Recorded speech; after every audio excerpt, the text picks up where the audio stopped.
But let me ask everybody this. What if the run on quarterbacks gets a little bit delayed? What if it's a little bit later to start than people thought? We've been hearing about quarterbacks going 1, 2, 3, 4. That's not going to happen, I don't believe, in this draft. And what would happen if and when we've seen Carolina make the move up right away for a quarterback at 1, but we haven't seen anybody trade up to 2 when Houston's open to listening? We haven't seen anybody trade up to number 3 because you know what? I think Indianapolis thinks there's a real chance right now that they could sit right where they are at 4 and get potentially the second quarterback in this draft. Adam Schefter made a very bold prediction. In his opinion, quarterbacks aren't going to be run on the way they thought previously. You know, just a couple weeks back, we thought pick 1 through 4 would all likely be quarterbacks, with a team trading up for the Cardinals' 3rd overall pick. And that's not going to happen at this point.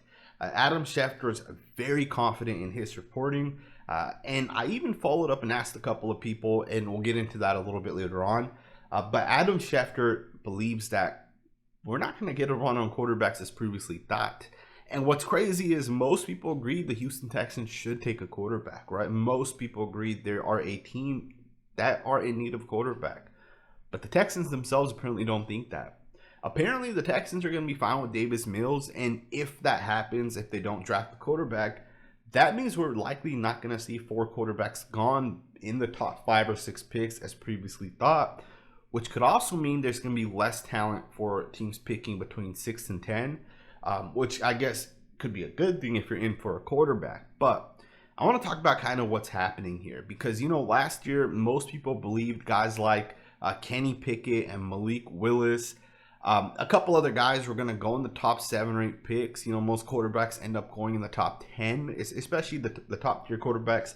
And for the first time last year, that did not happen. Right? Kenny Pickett was, I believe, the 20th overall pick. We had one quarterback on the 2nd round, another in the 3rd, and that was it, right? We had basically just a couple of quarterbacks picked in the draft last year, especially early on. And we're at the point where teams are kind of hesitating with these signal callers. And I like it.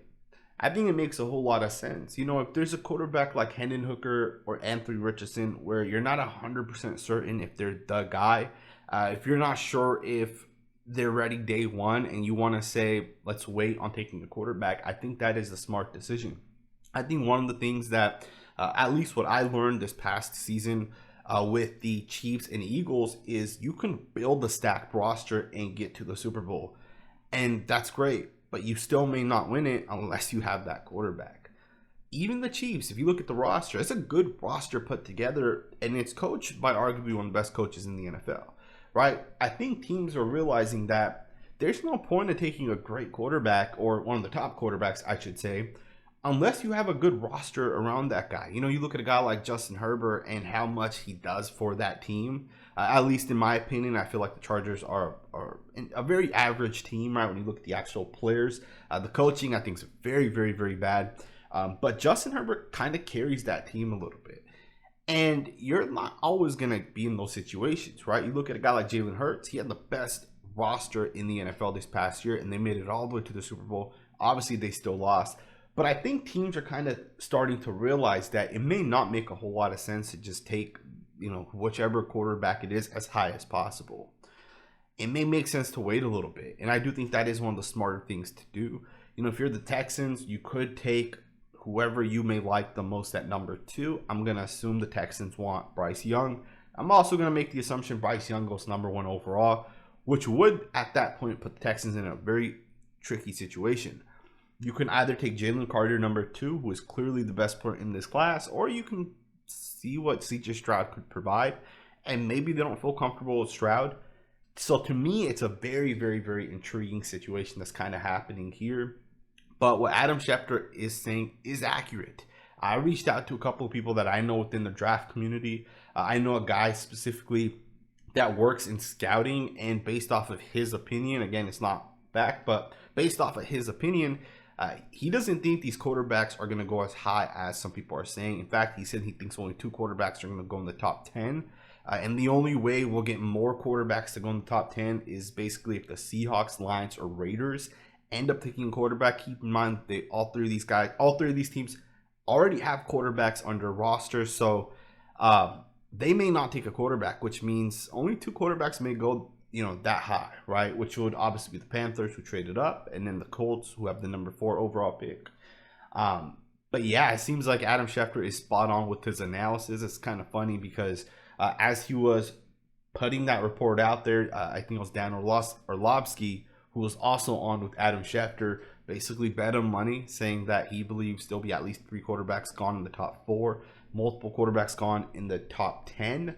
But based off the reports at this point, that's likely not going to happen. So to me, it's very interesting. The draft is right around the corner. And I'm excited to kind of see how the draft shapes out. I do think that we're going to get at least 5 quarterbacks taken in the top 45 picks. Hendon Hooker obviously being that 5th wild card option. And I do think a team out there is going to draft him, right? A team that may say, hey, our quarterback's aging. Hey, our quarterback's not great. He's not the perfect player. Or our quarterback hasn't signed his franchise tender yet. Either way, it's going to be very interesting what ends up happening. So we'll find out here soon. Subscribe if you're not subscribed. We got a lot of content coming on this channel here shortly. Thumbs up, subscribe, and I'll see you guys next time with another video.